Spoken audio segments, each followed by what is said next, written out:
Gabaasaan OMN guyyoo waarii ajjeefamuu falmaa mirgaa artiist Haacaaluu Hundeessaa hordofee guyyoota 50tti siiqaniif erga hidhaa ture booda har'a gadhiifameera. Guyyoon artiist Haacaaluun ajjeefamuu isaa dura gaazexeessaa yeroo dhumaaf isa dubbisedha. Galgala kana bilbilaan dubbiseen nan gadhiifama jettee eegdee ture jedhee jalqaba gaafadheen. Yaa jalqaba irrallee takkum beekani biibii sirratti dubbadhee yakko jadwaan hin qabnee fi soda nageenya kaan biroo irraa yoo taatu malee waan mootummaa irraa sodaadha akka hin qabne biibii afaan Oromoolee dubbadhee ture.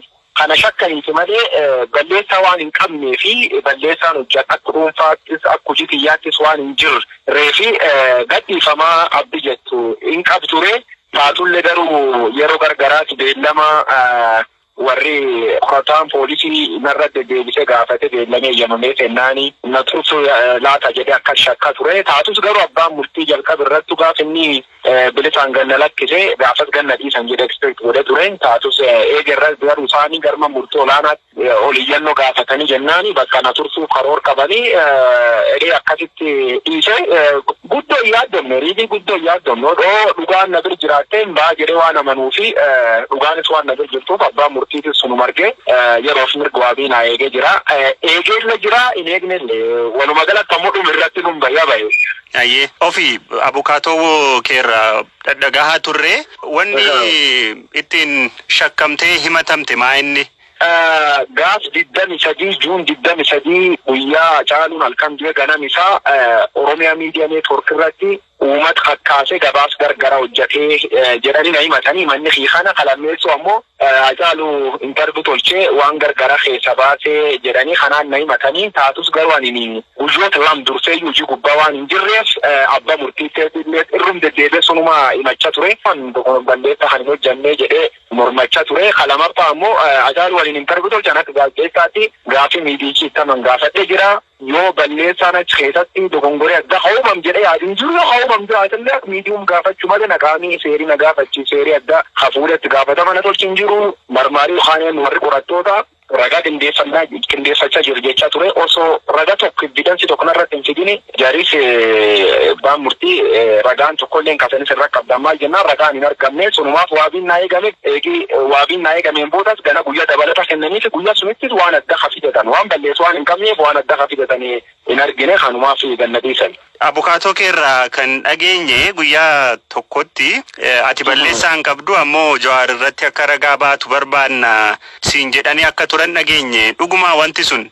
Yaa dhuguma gaafiin akkasiin dhiyaachaa turte waan beektu waan isaanaan jedhanii ani akka dhuunfaa Jawaar gaafin alaqa xiyyan beekaa waan sun babu waan isaa waan beekatti hin qabne waan isa irratti illee dubbachuu akka hin barbaanne waan beekee dubbadhus akka hin qabne jedhee didee jira.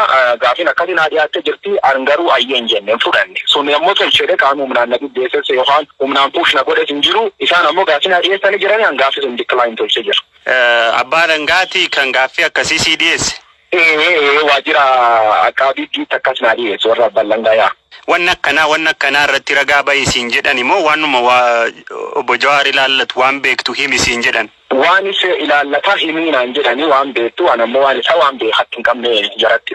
Mee turtii kee guyyoota 50tti dhiyaatu kana keessatti manni hidhaa keessatti wanti yaaddoo guddaa ta'e eessi mudate maa inni? Yaa manidhaas gisa seenan waan gaarii fi argan dubbachuun gaarii waan taateefi manidhaa keessa wanni adda kan argine poolisiin federaalaa akka duraan ilaalsan hin jiru kompiliitli jijjiiramu bareedaa jiredhe amanaanis akka dhuunfaatti ijoolleen jirtu baay'inaan ijoollee kennaa afaan nu dhageetti baay'ee nuuf dhibbatu baay'ee nu gargaaruuf yaala turanii haali qabiinsa achi jiru an akka dhuunfaatti wanni addaa dhiibbaan adda kan argan birtuu taatus garuu bakka man barumsa wayiitti dhabne jalqaba irra isaati seennetti babal'inni vaayirasii koronaa kun baay'inaan achi keessa mul'achaa ture.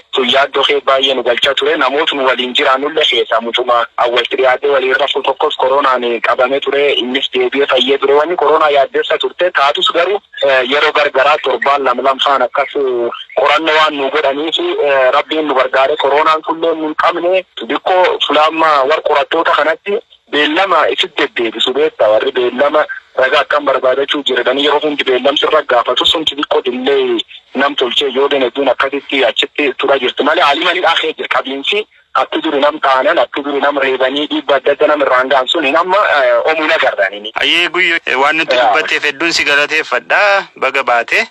Ulfaadde galatoom galaa.